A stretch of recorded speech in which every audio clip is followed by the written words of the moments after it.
Assalamualaikum. Sebelum nonton video ini, tarik napas dulu, baca bismillah.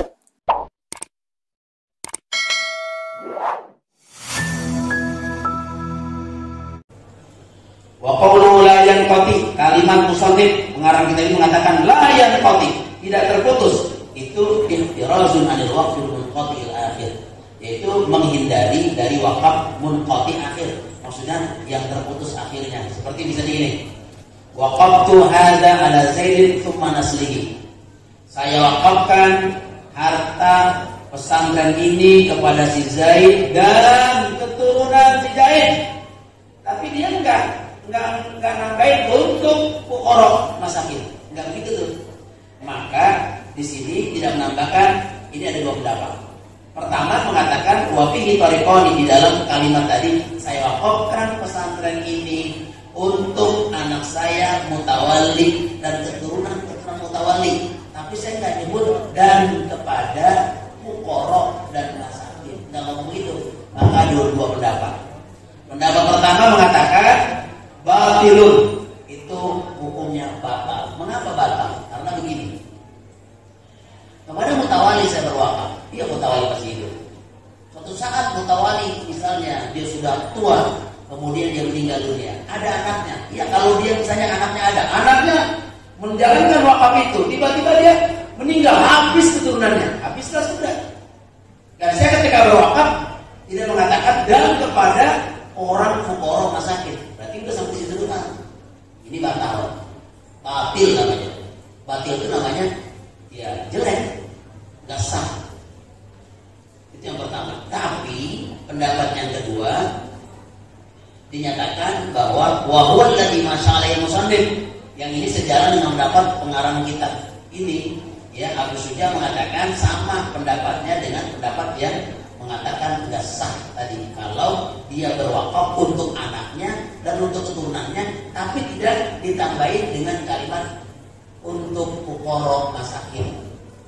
Sekarang saya tanya, kalau kita berwakaf untuk agama Allah nih, ini saya berwakaf kepada misalnya contoh Pak Haji Sobron. Nah, dan kalau Haji Sobron doang, berarti selesai sampai itu. Kalau Sobron meninggal, selesai, ya kan? Harusnya ada kalimat untuk fuqara atau untuk umat Islam. Nah, umat Islam kan siapa aja, semua umat Islam. Maka ketika saya meninggal dunia, ini masih bisa diterusin kepada umat Islam yang lain. Paham? Nah, itu baru sah.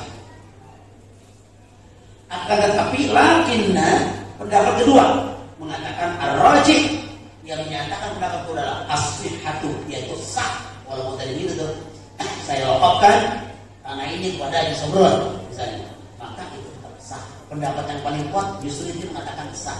Tadi kau mengatakan nggak sah. Nggak sah itu karena terputus, nggak disambungin dengan fuqara. Paham?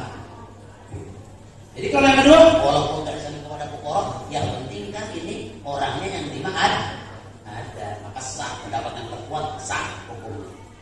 Itu syarat yang kedua. Syarat yang kedua bolehnya kita berwakaf. Syarat yang ketiga kita berwakaf adalah alla yakunal waqfu bi ma'dzurin. Jangan pernah berwakaf kepada barang-barang yang dilarang. Apa itu? Ai muharramin, barang yang haram hukumnya. Fala yasihhu, maka tidak sah al-waqf, wakaf. Orang tidak sah berwakaf ala imarati, kepada imarati kanisyatil li ta'abbudi. Orang tidak boleh berwakaf untuk membangun gereja, tapi untuk ibadah umat Islam. Dia gua bangun gereja ya, tapi walaupun gereja tanda salib di atas, ini tujuan gua membangun, gua berwakaf untuk ibadah umat Islam. Silakan pakai sholat Jumat, pakai sholat 5 waktu, tapi membangun gereja bertentangan dong. Kenapa dia mesti bangun gereja? Bangun masjid. Kenapa? Untuk mendekatkan diri, korban dari itu, korban Allah Taala, mendekatkan diri kepada Allah. Jangan bangun gereja, ini berseberangan. Tujuannya kalau gereja buat orang Kristen, namun untuk bangun gereja, padahal gereja itu untuk umat Nasrani, untuk umat Kristen, sedangkan masjid untuk umat Islam. Jadi intinya nggak boleh kita berwakaf untuk barang yang dilarang sama agama, yang haram sama agama. Wa amma kalam musannifi, dan seakan-akan di sini pemahaman kalam perkataan musannif pengarang kita itu mengatakan annahu la yustaratu fil waqfi zuhuru qasdil qaryah. Artinya tidak disyaratkan berwakaf itu jelasnya tujuan ibadah. Orang berwakaf enggak mesti tujuan ibadah. Yang paling benar dalam pandangan hukum fikih adalah orang berwakaf itu tujuannya apa? Yaitu balin tifa'il maksiyah. Yang penting orang berwakaf untuk untuk tidak ada unsur maksiat. Saya contoh, saya wakafin di tanah buat desa Jurang Mangu Timur, silakan. Saya nanya sah nggak? Yang ngomong sah mana? Saya wakafkan tanah saya 5.000 meter buat desa kelurahan Jurang Mangu Timur, silakan dipakai. Sah nggak? Yang ngomong sah mana? Sah nggak? Sah. Kenapa saya bilang sah? Karena ini kalau kelurahan kan untuk kebutuhan orang banyak kan? Maksiat nggak? Bukan untuk maksiat. Jadi seakan-akan musannif ini pengarang kitab ini mengatakan bahwa tidak mesti harus tujuannya ibadah. Yang penting tidak ada unsur maksiat. Jadi orang berwakaf boleh untuk urusan yang bisa dimanfaatkan untuk umum, tapi untuk umum itu tidak untuk maksiat. Kalau sudah saya mewakafkan tanah untuk sebuah tempat diskotik, silakan pakai. Mau orang mau pada joget, mau pada ngapain aja silakan. Gratis tiap malam tuh pada datang situ. Kira-kira boleh nggak? Nggak boleh. Wakafnya untuk maksiat. Ada unsur maksiatnya. Tapi kalau orang berwakaf tujuannya itu penekanannya bukan tujuan ibadah pun masih sah. Yang penting tidak dijadikan sebagai tidak ada unsur maksiat. Nah sekarang begini, sama wujida fil waqfi dhuhur qasdul qurban. Sama saja didapati dalam berwakaf itu jelasnya tujuan mendekatkan diri kepada Allah. Seperti dia berwakaf kepada al-waqfi alal fuqara. Dia berwakaf pada orang fakir. Sekarang gini, saya tanah ini saya wakafkan untuk dibangun perumahan khusus orang-orang fuqara dan masakin. Saya tanya, itu buat tempat tinggal dia loh, bukan masjid, bukan sarana ibadah. Sah nggak? Sah, karena diambil manfaatnya bukan untuk maksiat, ya kan? Nah sekarang saya wakafkan tanah saya 5.000 meter kepada orang yang paling kaya di kampung ini. Siapa yang paling kaya di kampung ini? Siapa yang paling kaya di kampung kita nih? Saya. Siapa? Tolong di Mamung misalnya. Di kampung ini paling kaya di Mamung misalnya. Atau siapa nih yang hukuman paling gede? Pak RW Sukuti. Itu masuk RW 12 ya? Yang semua yang gede banget. Masuk RW kita bukan? Pak RW masuk. Pak Aman? Pak Jimin. Saya berwakaf sama dia. Boleh. Orang tujuannya diambil manfaat kok, bukan untuk ibadah, bukan untuk tujuan ibadah. Yang penting barang yang kita wakafkan itu tidak ada unsur maksiat. Kalau kita berikan kepada orang kaya, sah saja. Cuman dia mau bangun, justru ketika waktu orang kaya dia bangun dan itu buat apa? Sarana olahraga biar orang sehat, boleh nggak? Boleh. Kayak dibangun kantor biar orang pada apa tuh? Biar orang pada apa? Saya punya tanah, saya wakafin buat taman rekreasi untuk olahragawan semuanya pada lari pagi, sah. Karena manfaat olahraga adalah kesehatan. Manfaatnya banyak, tapi kalau buat untuk sarana cium-ciuman itu yang kata boleh. Nah itu mah terserah Pak Cycle Daddy dah. Ada Pak Cycle Daddy nih. Pak Cycle Daddy. Dulu bukan cycle Pak Aliman. Ini cyclenya Pak Daddy. Ada tuh. Nah itu nanti dijaga ketat, hati-hati tuh. Ya, itu kan tanah apa hibah ya? Pasung ya, tanah negara. Oke, nah selanjutnya wa yushtaratu, dan disyaratkan fil waqfi pada wakaf itu alla yakuna muhaqqatan, tidak disertakan dengan waktu yang bertempo. Misalnya gini, saya akan wakafkan pesantren Al-Quraniyah ini kepada Bang Badri selama 2 tahun. Nggak boleh. Setelah 2 tahun udah, Bang Badri udah punya apa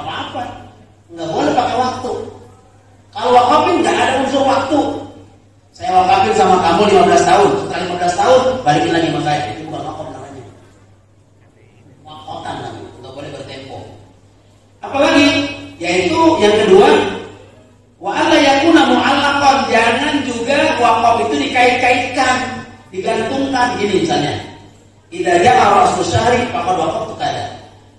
Apabila bulan depan dan tiba dan gusuran buah itu objekan gua tembus, karena kalau untung objekan gua bisa dapat 500 miliar, maka gua berwakaf sama Bang Badri sebanyak 10 miliar ya wakaf untuk dijadikan sebagai bangunan masjid misalnya, atau bangun pesantren, atau bangun anak panti asuhan. Itu nggak boleh. Makanya kita sering begini ya, gue ya, kalau emang objekan gua tembus, nanti gua muakaf. Nggak boleh. Itu namanya ada ketergantungan. Orang berwakaf kan taqarruban ila Allah, untuk mendekatkan kepada Allah dan digunakan untuk jalan kebaikan, ya kan? Tapi kalau dia digantungkan, kalau gua tembus, kalau gua tembus, objekan gua sampai dapat 500 miliar, tenang.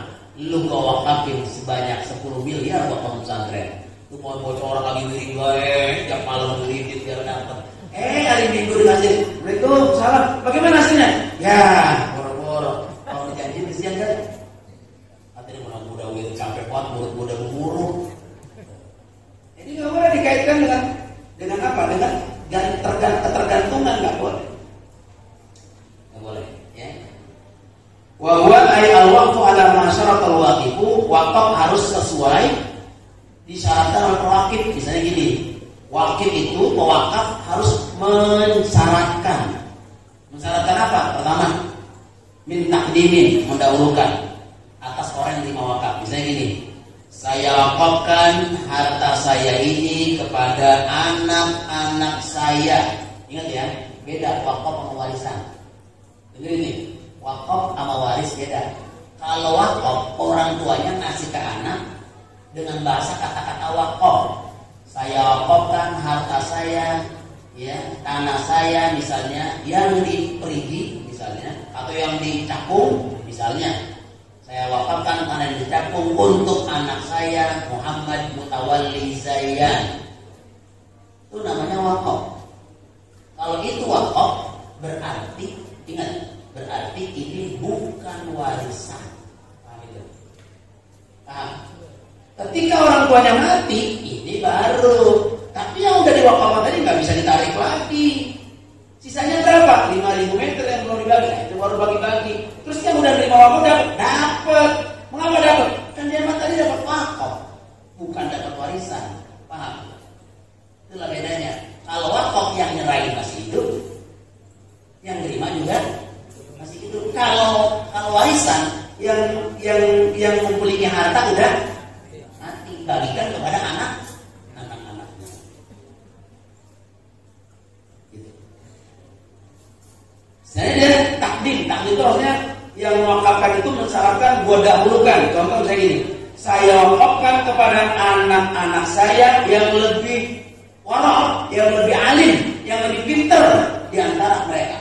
Siapa yang lebih pintar? Misalnya kita punya anak dua, yang pintar si B, orang yang pintar, maka saya wakafkan harta saya ini saya wakafkan kepada si B. Misalnya B ternyata di antara dua anaknya B paling pintar, anaknya paling nurut, paling taat, paling wara, sah nggak? Sah. Berarti wakafnya itu disyaratkan dengan mendahulukan yang pintar daripada yang kurang pintar. Itu sah. Yang kedua, al-takfirin, atau wakaf itu disyaratkan yang diakhirkan. Maksudnya gini, contoh misalnya, saya wakafkan harta saya kepada anak-anak saya. Kalau andai kata anak saya yang saya wakafkan itu mati, meninggal dunia, maka bisa diteruskan kepada anak-anak dia terusnya. Anak dia mati, terusin sama anak dia lagi. Berarti ke cucu, ke cicit. Boleh nggak? Boleh. Kenapa? Wakafnya bentuknya diakhirkan sampai anak cucu-cucunya. Paham tuh? Boleh nggak? Boleh. Kan kita kalau punya anak, jadi kita punya anak lima, ada nggak yang lebih pintar?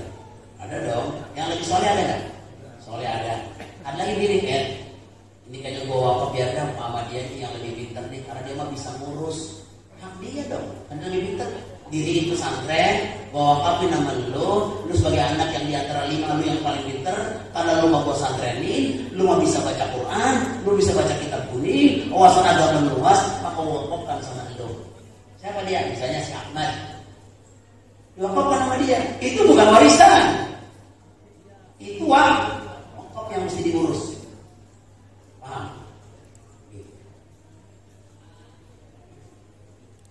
Itu yang pertama, mendahulukan yang pintar. Kedua, mengakhirkan. Akhirnya gini, sampai ke cucu-cucu disebutin tuh. Wakafkan harta ini kepada si A, dan nanti kepada anaknya si A, kepada anaknya, cucunya si A. Cicit namanya. Itu diakhirkan. Nah sekarang yang ketiga, taswiyatin, atau disamaratakan. Saya wakafkan harta saya, tanah saya sebanyak 1000 meter untuk anak-anak saya yang laki-laki, yang perempuan, semua saya wakafin. Karena saya punya 10 hektar. Yang 1 hektar saya wakafkan kepada mereka semua anak-anak saya. Semua anak saya ada 8 saya kasih. Urus tuh semuanya untuk wakaf saya. Nah, ini apa? Untuk santren boleh, musola boleh, masjid boleh, pembangunan wisma atlet boleh. Gitu. Karena ada manfaatnya kan wisma atlet. Ada dong. Misalnya ini mah. Itu namanya disamaratakan wakaf itu. Yang ketiga terakhir, tabdilin, atau melebihkan li ba'dil aulad ala ba'din, melebihkan sebagian anak-anaknya atas sebagian yang lain. Contoh begini, saya wakafkan harta saya ini sebanyak 1000 meter untuk yang laki-laki. Yang perempuan saya wakafkan semuanya 500 meter, ada 2 orang sama 500. Sedangkan yang laki-laki ada 1, saya kasih 1000 meter. Silakan saya wakafkan, gunakan untuk kepentingan umat. Silakan gunakan. Paham tuh? Itu boleh. Jadi itulah yang pembahasan tentang wakaf. Karena gini, orang wakaf itu nggak semuanya zaman sekarang jarang wakaf. Karena Allah berfirman, lan tanalul birra hatta tunfiqu mimma tuhibbun. Tidaklah kamu mencapai memperoleh kebaikan yang sempurna di hadapan Allah. Ingat loh, kebaikan yang paling sempurna itu gak ada tara di hadapan Allah. Kamu belum sampai, belum ada apa-apanya katanya. Al-Quran mengatakan itu. Kamu tuh belum apa-apa, belum kebaikan kamu tuh belum dianggap sempurna di hadapan Allah. Sebelum apa? Sebelum hatta tunfiqu mimma tuhibbun. Sebelum engkau memberikan nafkah. Nafkah di sini bisa berarti wakaf, bisa berarti hibah, bisa berarti sedekah, infak. Hatta tunfiqu, sebelum engkau berinfak kepada apa? Harta yang paling kamu cintai. Itu biasanya kalau sedekah, infak, sedekah, biasanya yang udah robek-robek, yang udah kafir. Lu mau bagi baju? Mau. Tapi kayaknya besar, udah robek. Ya, bagian dari sini, ntar saya jahit tuh. Ngasihnya yang udah perut kita mungkin lama mungkin gendut. Kita pakai baju kita gini udah gak muat. Udah gak muat kan? Udah gak muat baru dikasih orang. Padahal itu belum, ada kata kita udah gak heran. Orang gak muat dikasih orang, gak heran. Yang paling bagus adalah di mata Allah, kalau baju yang kita beli, satu baju itu 3.500.000. Baru kita beli, tiba-tiba ada orang, Assalamualaikum, Waalaikumsalam. Saya pengen banget baju itu, saya boro-boro belum pernah sih saya punya baju sebagus itu. Ini paling kita sayang nih. Kalau pengen kita di hadapan Allah, kebaikan kita sempurna, maka berikan itu. Allah mau ya, ambil. Itu buat gua kasih baikan. Bisa nggak begitu? Bisa begitu? Berarti selama ini kita belum apa-apa dong. Kebaikan kita belum sempurna. Kenapa? Karena kita kalau ngasih orang biasanya yang udah akhir, yang udah bekas. Betul nggak? Sarung udah jelek banget baru dikasih orang. Kita pakai yang baru. Kasih yang baru, yang bekas pakai kita pakai. Itu pahalanya gede. Kita lagi baru beli pakai jam tangan ini misalnya, jam tangan. Kata orang jam tangan lo bagus banget bagi gua apa itu? Gua belum pernah punya jam, gua seumur hidup boro-boro pakai jam, makan juga susah. Kita baru beli 10 juta. Sayang banget kan kita, mana boleh pengen banget. Dalam hati kita, ya Allah, kasih gua apa itu? Gak usah pakai diminta. Gua belum pernah pakai jam dari dulu yang sebagus itu, bahkan belum pernah pakai jam. Kita tahu nih orang pakai jam aja belum pernah. Ya udah, nih, gua Ini apa? Pakai buat bapak. Kalau gimana? Kasih insya Allah kasih rezeki lagi mau. Kita kasih dan ikhlas. Baru itu namanya kebaikan kita di sisi Allah sangat sempurna. Nah maka orang berwakaf itu tidak semua orang bisa. Orang wakaf itu, orang wakaf itu kalau bukan karena memang panggilan nurani hidayah Allah, namun dia bisa berwakaf. Mengapa? Karena orang wakaf itu orang-orang yang benar-benar menyerahkan harta yang Allah pinjemin sama dia kasih ke orang lain untuk digunakan ala jihadil khair, untuk jalan kebaikan dan al-taqarruban untuk mendekatkan diri dia kepada Allah. Ini gua wakafin semua tanah 25 meter untuk makom umat Islam, makom kuburan umat Islam. Jadi masjid nih kan wakaf, mau kuburan wakaf dulu sampai wakafin. Ini yang di sini pemerintah yang beli, Pak RW saya nanya. Kalau yang di Jurang Timur wakaf itu wakaf orang pribadi apa pemerintah? Hah? Oh pemerintah. Ini yang pribadi, ini bapak hebat. Bisa nggak kita beli? Bisa nggak?